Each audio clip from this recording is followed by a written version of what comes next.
नमस्कार लाडक्या बहिणींनो. बघा, ज्या लाडक्या बहिणींनी ई-के-वाय-सीची दुरुस्ती केली आहे आणि ज्यांना हप्ते पडतात त्या लाडक्या बहिणी आणि ज्यांना हप्ते पडत नाहीत त्यांच्यासाठी एक महत्त्वाची सूचना म्हणजे आता बरेच दिवस झालेला आहे. काय केलेलं आहे, तुम्हाला ई-के-वाय-सीची दुरुस्तीची तारीख दिलेली आहे. त्यानंतर त्यामध्ये वाढूनही दिलेली आहे आणि बऱ्याच लाडक्या बहिणी बाकी आहेत ई-के-वाय-सी करण्यासाठी आणि काहींनी ई-के-वाय-सीची दुरुस्तीची प्रक्रिया पूर्ण केलेली आहे. ज्यांनी के-वाय-सीची प्रक्रिया पूर्ण केली आहे, अशा लाडक्या बहिणींची आता छाननी अंती तुम्ही जरी दुरुस्ती केली आहे, पण त्यामध्ये छाननी चालू आहे. खूप मोठ्या प्रमाणावर काय केलं जातं आहे, फॉर्म पाहिले जातात. तुम्ही के-वाय-सी केली मग आधारवर घरामध्ये कुणाकडं फोर व्हीलर आहे का, त्यानंतर कुणी इन्कम टॅक्स धारक आहे का, कुणाला सॅलरी आहे का, त्यानंतर IT रिटर्न भरतात का, 2.5 ते 3 लाखापर्यंत उत्पन्न आहे का, ह्या सर्व गोष्टी काय केल्या जातात आधारच्या सहाय्याने व्हेरीफाय केल्या जातात.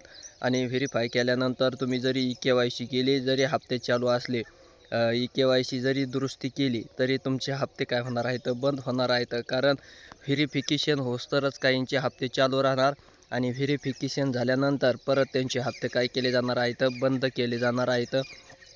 कारण ज्यांनी जे नियम वगैरे निकष जे लावले आहेत, त्या नियमाच्या आणि निकषाच्या अधीन राहूनच सर्व लाडक्या बहिणींना काय होणार आहेत, हप्ते मिळणार आहेत. त्या नियमाच्या बाहेरच्या ज्या लाडक्या बहिणी आहेत, त्यांचे फॉर्म वगैरे अप्रूव्हल झाल्यानंतर, त्यांची चेक झाल्यानंतर परत त्यांचे हप्तेला काय होणार आहे, होल्ड होणार आहे, बंद पडणार आहेत.